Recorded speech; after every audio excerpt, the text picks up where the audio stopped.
샬롬 제인에어 네 번째 제5장 1월 19일 아침 시계 종소리가 5시를 알리자 배시가 촛불을 들고 나를 깨우러 왔다. 그러나 나는 벌써 일어나 옷을 입고 있었다. 그녀가 들어오기 30분 전에 일어나 침대 옆 좁은 창으로 비쳐드는 저무는 흐릿한 반달빛 아래서 세수를 하고 옷을 차려입고 있었다. 나는 이날 아침 6시에 문지기 집 앞을 지나가는 역마차를 타고 게이츠 헤드를 떠나기로 돼 있었다. 일어난 사람은 배시뿐이었다. 그녀는 벌써 아이들 방에 불을 피우고 나에게 줄 아침을 준비했다. 여행을 앞둔 어린아이는 기분이 들떠서 밥맛조차 없게 마련이다. 나도 그랬다. 배시는 데운 우유에 적신빵을 먹으라고 자꾸 권했지만 소용이 없자 비스킷 몇 개를 종이에 싸서 가방에 넣어 주었다. 그러고 나서 나에게 외투를 입혀주고 모자를 씌워주고는 자신도 쇼를 두르고 같이 아이들 방을 나왔다. 리드 부인의 침실 앞을 지나갈 때 배시가 물었다. 마님한테 작별 인사를 해야죠. 싫어요, 배시. 어젯밤 배시가 저녁 먹으러 아래층에 내려갔을 때 외숙모가 내 침대로 와서 말했어요. 내일 아침에 굳이 자고 있는 자신과 사촌들을 깨울 필요 없다고요. 그리고 항상 자신이 나에게 가장 좋은 친구 같은 사람이었다는 걸 기억해 두었다가 남에게도 그렇게 말하고 또 고마워하라더군요. 그래서 뭐라고 대답했어요? 아무 말 안 했어요. 이불로 얼굴을 덮고 벽 쪽으로 돌아 누워 버렸죠. 그러면 뭐 써요, 아가씨? 아니, 당연한 거예요. 배시의 마님은 내 친구가 아니라 내 적인걸요. 제인 아가씨, 그렇게 말하면 안 돼요. 게이츠 헤드요, 안녕. 복도를 지나 현관문을 나왔을 때 나는 이렇게 소리쳤다. 달이 지자 몹시 컴컴했다. 배시가 들고 온 등불로 젖은 층계와 눈이 녹아 질척한 자갈길을 비추었다. 겨울 새벽은 몹시 쌀쌀하고 매서웠다. 마차길을 서둘러 걸어가는데 이가 덜덜 떨렸다. 문지기 집에 불이 켜져 있었다. 우리가 도착했을 때 문지기의 아내가 막 불을 피우고 있었다. 문가 안에는 전날 밤 미리 갖다 놓은 트렁크가 놓여 있었다. 이제 6시가 되려면 몇 분밖에 남지 않았다. 드디어 6시가 되자 멀리서 바퀴 구르는 소리가 들려왔다. 역마차 소리였다. 나는 문간으로 가서 마차 불빛이 어둠을 뚫고 빠르게 다가오는 것을 보았다. 아가씨 혼자 가나요? 문지기 아내가 물었다. 네, 얼마나 가야 하는데요? 50마일, 약 80km요. 멀기도 해라. 리드 마님은 그렇게 먼 곳에 혼자 보내면서 걱정도 안 되나 봐요. 역마차가 멈춰 섰다. 말레필이 끄는 마차에는 손님이 가득했다. 차장과 마부가 큰 소리로 빨리 타라고 재촉했다. 내 트렁크가 실렸다. 작별의 키스를 하느라 배시의 목덜미에 매달려 있던 나는 억지로 그녀에게서 떨어졌다. 이 아가씨를 잘 보살펴 주세요. 차장이 나를 안아 마차에 태울 때 배시가 외쳤다. 네네. 차장이 대답했다. 출발. 문이 닫히고 차장이 외치자 마차가 달렸다. 드디어 나는 배시와 게이츠 헤드와 작별하고 머나먼 미지의 세계로 실려갔다. 당시 나는 그저 멀고 신비한 고장이 기다리고 있는 듯했다. 이 여행은 기억나는 것이 별로 없다. 다만 이상하게 지루하고 길었다는 것뿐이었다. 수백 마일을 달린 듯한 느낌이었다. 우리는 작은 마을을 몇 개 지나 소도시에 도착했다. 말들은 쉬고 손님들은 식사를 하려고 내렸다. 나는 어느 여관으로 갔다. 차장이 내게 뭘 좀 먹으라고 권했지만 나는 먹고 싶지 않다고 했다. 그러자 그는 큰 방에 나 혼자 남겨두고 나갔다. 그 방 양쪽에 벽난로가 있었고 천장에는 상드리에가 달려 있었다. 그리고 높은 벽에 악기가 가득한 붉은색 작은 발코니가 있었다. 기분이 무척 야릇했다. 혹시 누가 들어와 나를 잡아가지는 않을까 하는 묘한 두려움에 휩싸여 한참을 서성거렸다. 왜냐하면 배시가 날로 가에서 들려준 이야기에는 유괴범의 모험담이 자주 나왔기 때문이다. 마침내 차장이 들어왔다. 나는 다시 마차에 실렸다. 내 보호자가 자기 자리로 올라가 불피리를 불자 우리는 A시의 자갈길을 덜거덕거리며 떠났다. 오후에는 비가 내리고 안개가 약간 끼었다. 황혼역이 되자 게이츠 헤드에서 꽤 멀리 왔다는 느낌이 들었다. 이제 우리는 마을을 지나 지평선 위로 잿빛 언덕들이 솟아있는 분위기가 조금 다른 지방으로 들어섰다. 저녁놀이 점점 짙어갈 무렵 마차는 수목이 울창한 분지를 달렸다. 밤이 눈앞을 가린 지 한참 지난 후에 나는 나뭇가지를 사납게 뒤흔드는 바람소리를 들었다. 바람소리를 자장가처럼 들으며 잠이 들었던 나는 갑자기 마차가 멈추는 바람에 곧 깨고 말았다. 마차 문이 열리자 하녀로 보이는 한 여인이 서 있었다. 등불 밑에 그녀의 얼굴과 옷차림이 보였다. 여기 제인 에어라는 아이가 있나요? 그녀가 물었다. 네. 내가 대답하자 마차에서 나를 내려주었다. 트렁크를 건네주고 마차는 곧 떠났다. 너무 오래 앉아 있어서 온몸이 뻐근했다. 게다가 마차 소음과 흔들림으로 머릿속이 얼얼했다. 나는 정신을 차리고 주위를 둘러보았다. 비바람과 어둠 속에서도 내 눈앞에 담과 열림문 하나가 희미하게 보였다. 낯선 안내인과 함께 나는 그 문으로 들어갔다.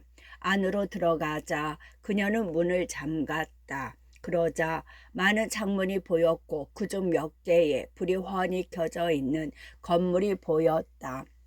건물들이 길게 늘어서 있어서 한 건물인 것 같기도 하고 서너 개가 붙어 있는 것 같기도 했다. 우리는 넓기 넓은 자갈길을 물을 자면서 걸어가 어느 건물 안으로 들어섰다. 이어서 하녀가 나를 데리고 복도를 지나 불을 피운 방으로 안내했다. 그녀는 나를 혼자 남겨두고 나갔다. 나는 선체로 곱은 손가락을 불에 녹이며 주위를 둘러보았다. 촛불은 켜져 있지 않았으나 벽난로의 희미한 불빛에 도배한 벽과 카펫, 커튼, 광택이 나는 마오가리 가구가 드문드문 보였다. 이 방은 객실이었다. 게이츠 헤드 저택의 응접실처럼 화려하지는 않았으나 꽤 아늑했다. 벽에 걸린 그림을 보면서 무슨 내용일까 생각하고 있을 때 문이 열리더니 어떤 사람이 촛불을 들고 나타났다. 그리고 바로 뒤에 또 한 사람이 따라 들어왔다. 앞에 있는 사람은 머리칼과 눈동자가 검고 키가 크며 이마가 창백하고 넓은 숙녀였다. 그녀는 어깨에 숄을 두르고 정숙한 표정으로 몸을 꼿꼿이 펴고 있었다. 이렇게 어린아이를 혼자 보내다니. 그녀는 탁자에 촛불을 놓으며 말했다. 그리고 잠시 나를 유심히 살펴보더니 덧붙여 말했다. 잠부터 재워야겠어. 피곤해 보여. 고단하지? 그녀가 내 어깨에 손을 얹으며 말했다. 네, 조금요. 배가 고프겠구나. 밀러 선생, 자기 전에 저녁 좀 먹여요. 얘야, 부모님과 헤어져 저녁에 들어온 게 이번이 처음이니? 나는 부모님이 안 계신다고 대답했다. 그러자 그녀는 부모님이 돌아가신 지 얼마나 되었느냐, 나이와 이름, 글을 읽고 쓸 줄 아느냐, 바느질할 줄 아느냐 등을 물었다. 그런 후 둘째 손가락으로 내 뺨을 살며시 만지며 말했다. 착한 아이가 되길 바란다. 그러고는 밀러 선생과 같이 나를 방으로 내보냈다. 그 여자는 29살 정도 되어 보였고 나와 함께 나온 여자는 좀 더 젊어 보였다. 조금 전 그 여자의 목소리와 태도에서 나는 깊은 인상을 받았다. 밀러 선생은 매우 평범하게 생겼고 불그레한 얼굴빛에 근심이 어린 듯했다. 늘 일이 쌓여있는 사람처럼 발걸음과 동작이 빨랐다. 그중에 그녀의 직책이 보조교사라는 것을 알았는데 과연 그런 면이 엿보였다. 나는 그녀의 안내로 넓고 복잡한 건물의 수많은 칸막이 방과 복도를 지나갔다. 꽤 음산하고 적막한 곳에서 빠져나와 웅성거리는 곳에 도착해 넓고 긴 방으로 들어갔다. 이 방 양쪽으로 아주 커다란 소나무 탁자 2개가 놓여 있었고 그 위에 촛불 2개씩 밝혀 있었다. 그리고 긴 의자에 9이나 10살에서 20살까지 다양한 나이의 어린애들이 쭉 앉아 있었다. 실제로는 80여 명이 안 되었지만 흐릿한 촛불에 비친 모습은 셀 수 없이 많아 보였다. 아이들은 모두 특이한 갈색 모직 드레스를 입고 네덜란드산 리넨 앞치마를 걸치고 있었다. 아까 들린 웅성거리는 소리는 자습 시간에 아이들이 조용히 글을 외우는 소리였다. 밀러 선생이 나에게 문 가까이 있는 의자에 앉으라고 손짓하고는 긴 방 위쪽으로 가서 소리쳤다. 반장들, 교과서를 모두 치워요. 키 큰 소녀 넷이 탁자에서 일어나 돌아다니며 책을 거두어 갔다. 밀러 선생이 또다시 명령했다. 반장들, 저녁 접시를 날라와요. 키 큰 소녀들이 나가더니 이내 접시를 들고 돌아왔다. 뭔지는 모르지만 한 사람 몫의 음식과 가운데 물 주전자와 잔이 놓여 있었다. 접시가 돌려졌다. 물을 마시고 싶은 사람은 한 모금씩 마셨다. 잔은 공동으로 썼다. 내 차례가 되었을 때 나는 목이 말라 물을 마시기는 했지만 음식에는 손을 대지 않았다. 흥분으로 긴장하고 피곤해서 아무것도 먹히지 않았다. 나중에 알았는데 그 음식은 귀리빵을 얇게 자른 것이었다. 식사가 끝나자 밀러 선생이 기도를 했다. 그 다음 2사람씩 줄지어 2층으로 올라갔다. 그때까지 나는 너무 피곤해서 침실이 어떻게 생겼는지 살펴볼 겨를조차 없었다. 그저 교실처럼 좁고 길쭉한 방이었다는 것만 알았다. 그날 밤 나는 밀러 선생과 한 침대에서 같이 잤다. 선생은 내가 옷 벗는 걸 도와주었다. 나는 침대에 누워 길게 줄지어 있는 다른 침대들을 보았다. 침대 하나에 2사람씩 누워 있었다. 10분쯤 뒤에 마지막 촛불이 꺼졌다. 나는 침묵과 컴컴한 어둠 속에서 이내 골아떨어졌다. 밤은 아주 빨리 지나갔다. 나는 너무 피곤해서 꿈조차 꾸지 않았다. 미친 듯이 불어대는 바람과 억수같이 버붓는 비 때문에 단 한 번 눈을 뜨고 밀러 선생이 내 옆에 있는 것을 확인했다. 또다시 눈을 떴을 때는 요란한 종소리가 울려댔다. 소녀들은 일어나 옷을 입었다. 아침에 뜨기 전이었고 방 안에는 희미한 촛불 1-2개가 밝혀 있었다. 나는 마지못해 일어났다. 몹시 추운 날씨였다. 오들오들 떨면서 옷을 입고 세면대가 비기를 기다렸다. 방 한가운데 있는 세면대의 대야는 6명이 하나꼴 이어서 좀처럼 비지 않았다. 다시 종이 울리자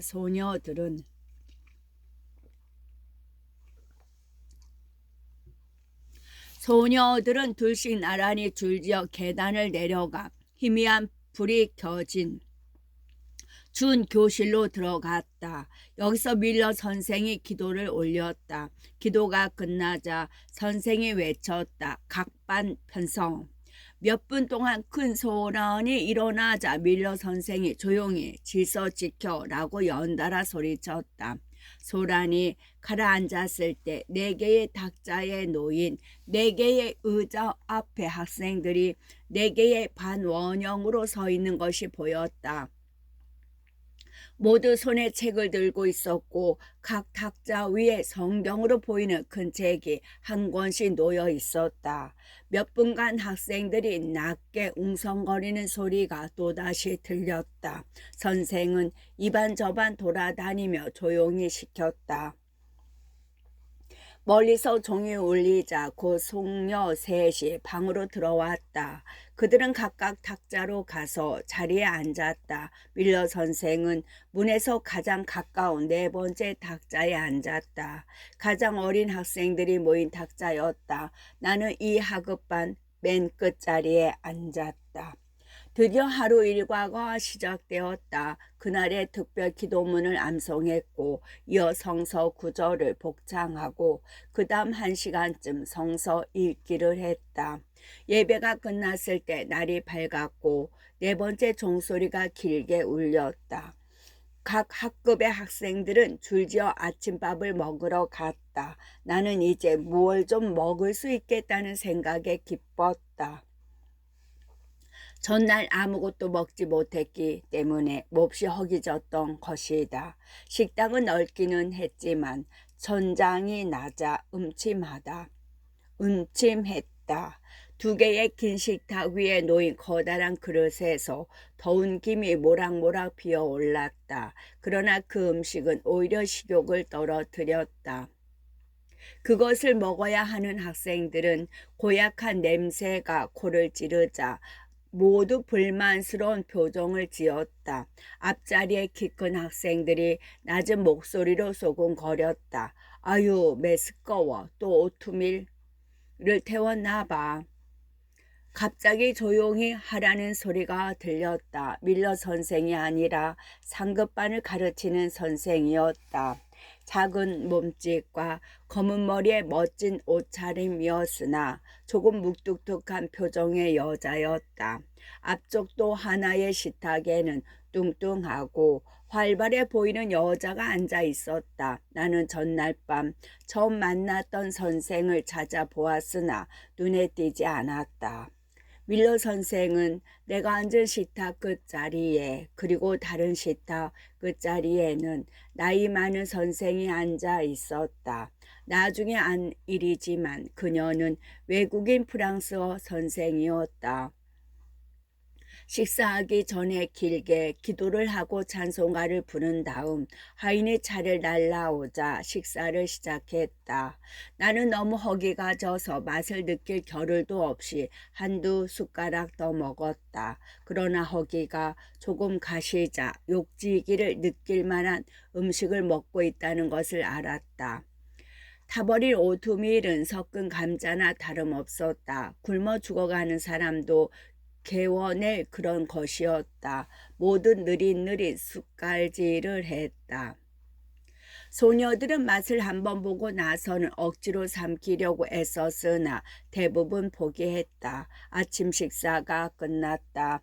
음식을 다 먹은 사람이 하나도 없었다. 모두 제대로 먹지도 않은 채 감사 기도를 한 후 찬송가를 불렀다. 그리고 식당을 나와 교실로 갔다. 나는 거의 마지막에 나왔다. 나는 식탁 옆을 지나다가 한 선생이 오트밀 그릇을 들고 맛보는 걸 보았다. 그녀는 다른 교사들의 표정을 살펴보았다. 모두 한결같이 불쾌한 표정을 짓고 있었다. 그중 뚱뚱한 선생이 나지막이 중얼거렸다. 너무하네. 정말 창피할 지경이야. 15분이 지나자 수업이 시작되었다. 그 사이 교실은 시끌벅적했다. 이 시간에는 큰 소리로 자유롭게 떠들어도 되는 듯 모두 이 특권을 10분 이용했다. 이야기는 아침 식사에 집중되었고 모두 노골적으로 비난했다. 불쌍한 아이들. 그것이 그들의 유일한 위안이었다. 키 큰 학생들이 밀러 선생을 둘러싸고 마음이 상한 듯 심각하고 침통한 표정으로 수군댔다. 나는 누군가가 블로클 허스트 씨의 이름을 말하는 것을 들었다. 이 말에 밀러 선생이 그러면 안 된다는 듯이 머리를 저었다. 그러나 그녀는 모두의 분노를 그다지 달래려고 하지 않았다. 그녀도 분명 공감하고 있는 듯했다. 교실의 시계가 9시를 알리자 밀러 선생은 학생들 사이에서 나와 교실 한가운데 서서 외쳤다. 모두 조용히 자리에 앉아요. 이내 규율이 잡혔다. 5분도 되지 않아 질서가 잡혔다. 소란스러웠던 교실은 어느 정도 조용해졌다. 상급반 선생들은 무언가를 기다리고 있는 듯했다. 교실 양쪽으로 나란히 놓인 긴 의자에 80명의 여학생이 등을 똑바로 편채 앉아 있었다. 그들은 마치 이상한 집단 같았다. 모두 머리를 쫙 펴서 빗질에 뒤로 넘겨 묶어서 곱슬머리가 전혀 보이지 않았다. 폭이 좁은 칼라의 갈색 옷을 입고 플록에 스코틀랜드인의 지갑처럼 생긴 작은 리넨 주머니를 달고 있었다. 그 주머니는 바느질감을 넣는 용도로 사용되는 듯했다. 모두 긴 털 양말을 신고 노쇠 버클이 달린 촌스러운 신을 신고 있었다. 이런 옷을 입은 학생들 중 20명 정도는 성숙한 처녀, 아니 젊은 부인 같았다. 그들에게는 이 제복이 어울리지 않았다. 아무리 예쁜 학생도 이상해 보였다. 나는 계속 그들을 바라보면서 간간히 선생들도 살펴보았다. 마음에 꼭 드는 선생이 하나도 없었다.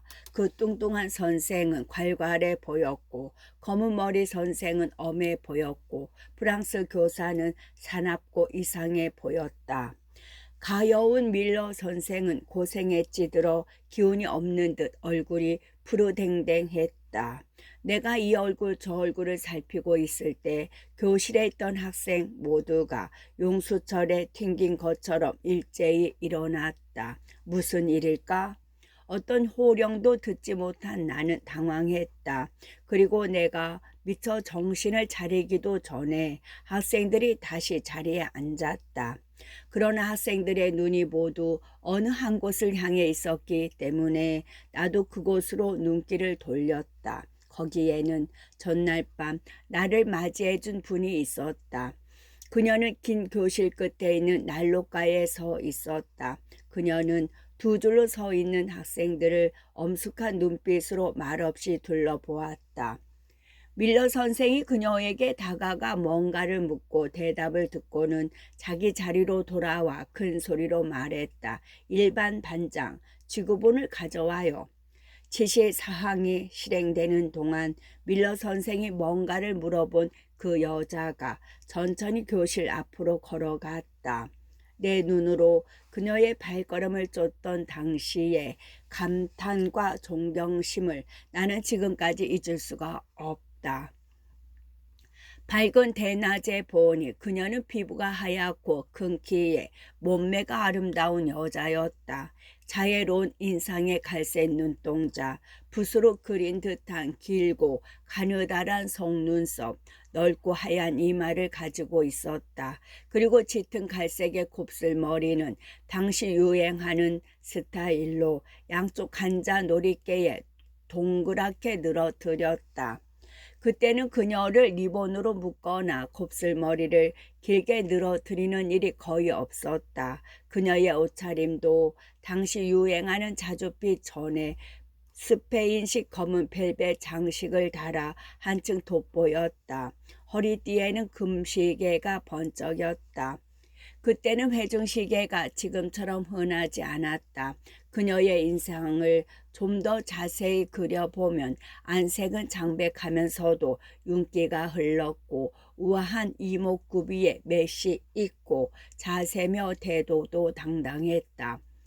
이 정도면 템플 선생의 모습을 언어로 표현할 수 있는 한 정확히 전달한 것이다.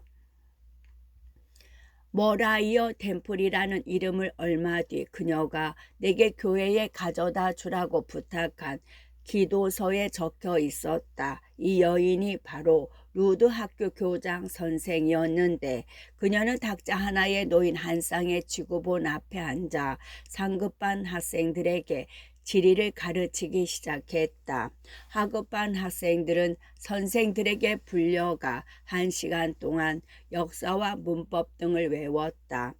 그 다음 받아쓰기와 산수 공부를 했다. 몇 명의 근 학생들은 템플 선생에게 음악을 배웠다.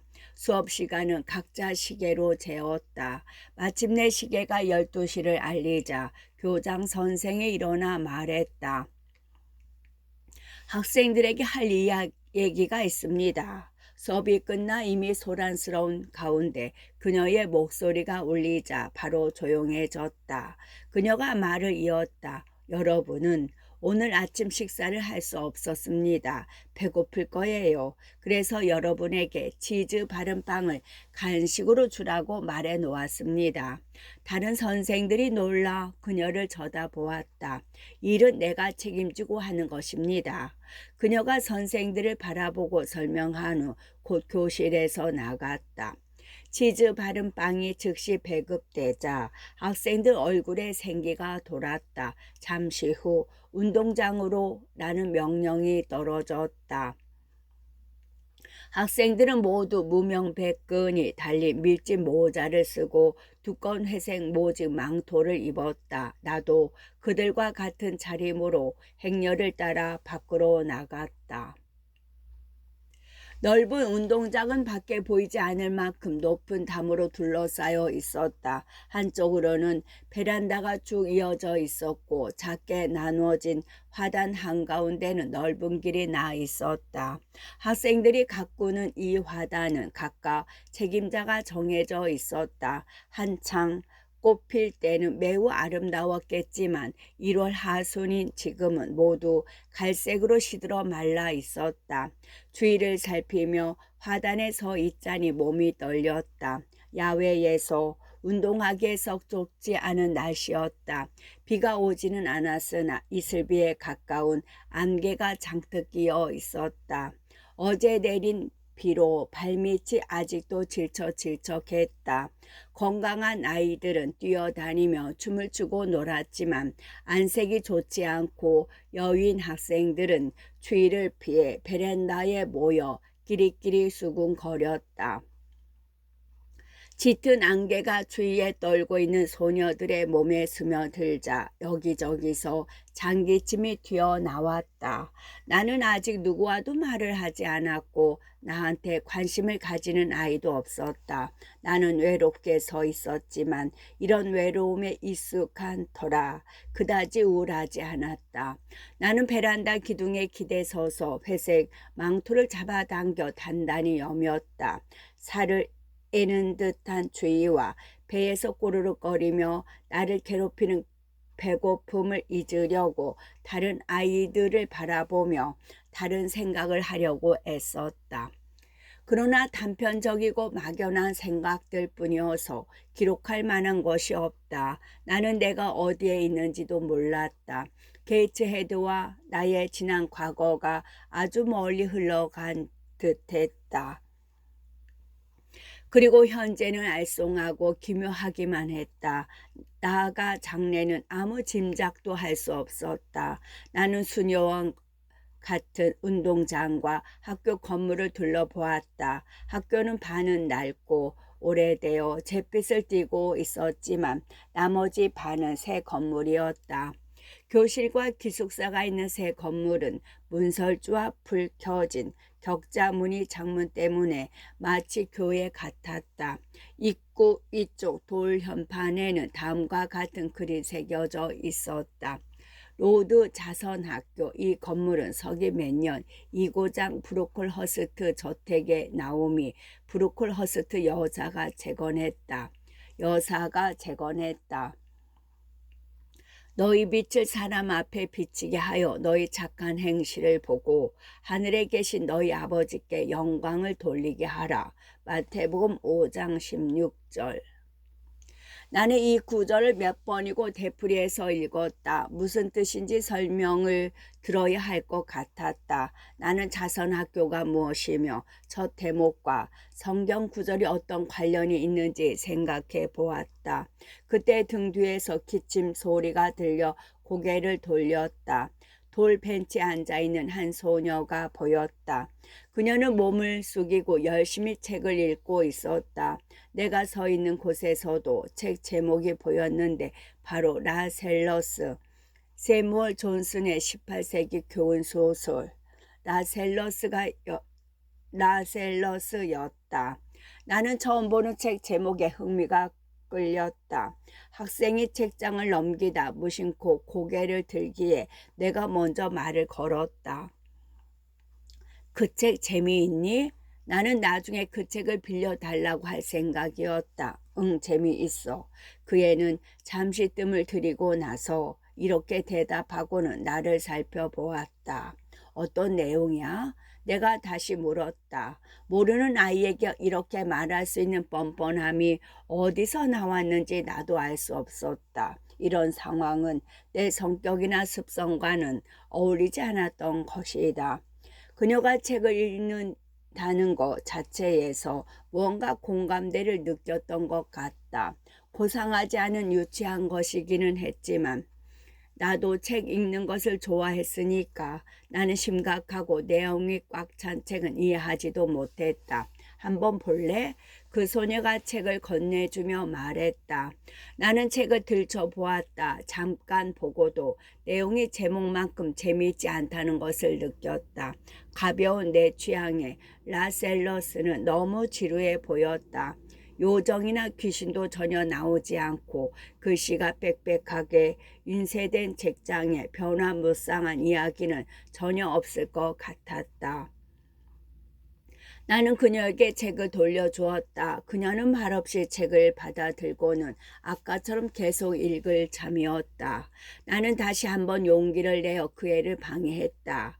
입구 위 돌 현판에 적혀있는 글이 무슨 뜻인지 좀 가르쳐 줄래? 로드 자선학교라는 게 뭐야? 그건 네가 지내려온 이 집을 말하는 거야. 그런데 왜 자선학교야? 무슨 학교와 다른 학교와 뭐가 달라?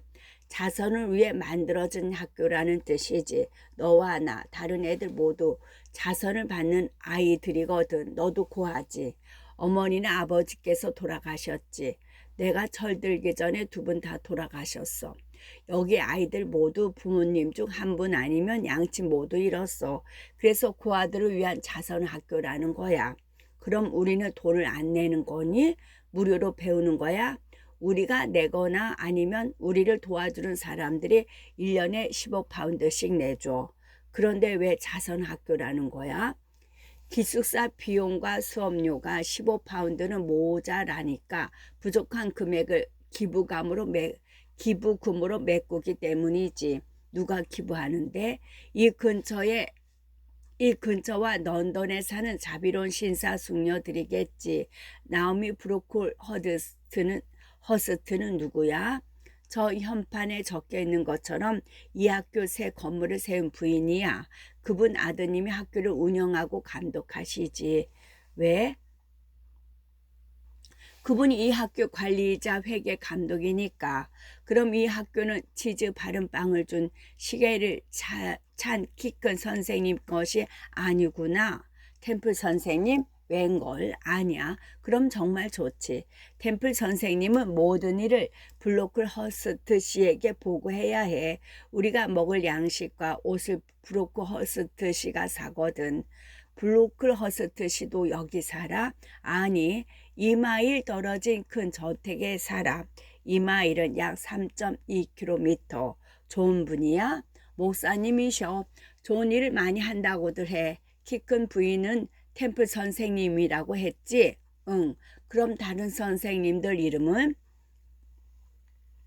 뺨이 불그스름한 분이 스미스 선생님이야. 재봉을 가르치셔. 그리고 마름질도 하시지. 우리는 블록이며 외투 같은 모든 옷들을 직접 만들어 입어. 검은 머리에 키가 작은 분은 스케쳐즈 선생님이셔. 역사와 문법을 가르치시는데 2학년 암송을 담당하시지. 그리고 쇼를 걸치고 노란 리본이 달린 손수건을 허리에 차고 계신 분이 페로 부인이야. 프랑스 릴 출신이고 프랑스어를 가르치셔. 넌 선생님들이 좋니? 그럼 좋고 말고. 키 작고 까만 머리 선생님도 좋아해? 무슨 선생님이더라? 너처럼 발음하기 어렵네. 스케쳐드 선생님 말이구나. 성격이 급하셔. 넌 절대 그 선생님이 화내지 않도록 조심해. 페로 부인도 나쁜 분은 아니야. 그럼 태플 선생님이 제일 좋은 분이네. 마음씨도 좋고 재치도 있으시고 다른 선생님보다 훨씬 박학다식해. 넌 여기 오래 살았니? 2년 됐어. 너도 고아야? 어머니가 안 계셔. 넌 여기가 좋으니? 참 많이도 묻는구나. 그 정도면 다 말해 준 것 같은데 이젠 책을 읽어야겠어. 그때 점심시간을 알리는 종소리가 울려 모두 건물 안으로 들어갔다. 식당에는 아침 식사 때 우리의 코를 찌른 그 지독한 냄새와 진배 없는 냄새가 진동했다. 음식은 2개의 커다란 녹그릇에 담겨 나왔는데 역한 비계 냄새가 풍기는 김이 모락모락 피어올랐다. 작은 감자와 오래된 고기를 볶은 이 음식은 각자의 접시에 꽤 많이 배급되었다. 나는 먹을 수 있을 만큼 먹고 나서 매일 이런 음식만 나오는 것인가 하고 생각했다. 점심 식사가 끝나자 우리는 바로 교실로 갔다. 수업은 5시까지 계속되었다. 그날 오후 특별한 사건이 하나 있었다. 베란다에서 나와 이야기를 나눈 소녀가 역사 시간에 스케쳐드 선생에게 구중을 듣고 벌로 그 커다란 교실 한복판에 서 있었던 것이다. 나는 매우 창피한 일이라고 생각했다. 특히 다 큰 소녀에게는 더욱 그럴 것이다. 그녀는 적어도 13살이 넘을 것이다. 나는 그녀가 몹시 괴로워하고 부끄러워하리라 여겼다. 그러나 그녀는 의외로 울지도 않고 얼굴을 붉히지도 않았다. 모든 사람이 주목하는데도 그애는 진지하면서도 차분한 표정을 짓고 있었다. 나는 속으로 생각했다. 저 애는 벌을 받으면서도 어쩜 저리도 의젓하고 꿋꿋할 수 있는 거지? 내가 그녀라면 쥐 구멍이라도 찾고 싶을 것이다. 그런데 그녀는 마치 자신이 벌을 받고 있다는 사실을 조월한, 즉 자신이 처한 입장을 조월해서 다른 무언가를 생각하고 눈에 보이지 않는 무언가를 보고 있는 듯했다. 백일몽이라는 게 있다던데 지금 저 아이는 백일몽에 빠진 걸까? 그녀의 시선은 마루를 향해 있었지만 그것을 보는 것이 아니었다. 그녀의 눈길은 내부, 그러니까 자신의 마음속으로 들어가 버린 것이다. 지금 그녀는 눈앞에 있는 것을 보고 있는 게 아니라 과거를 보고 있었다. 도대체 어떤 아이일까? 좋은 애일까? 아니면 나쁜 애일까? 오후 5시가 지나자 우리는 작은 찻잔에 담긴 커피 한 잔과 갈색빵 반 조각으로 저녁 식사를 했다. 나는 정신없이 빵을 먹어 치우고 맛있는 커피를 마셨다. 방금 먹은 만큼 더 먹고 싶었다. 나는 여전히 허기졌다. 30분 정도 휴식 시간을 가진 뒤 다시 수업을 하고 물 한 잔과 귀리 과자를 먹었다. 그리고 기도를 한 다음 취침에 들어갔다. 이렇게 로드에서의 첫날이 지나갔다. 끝.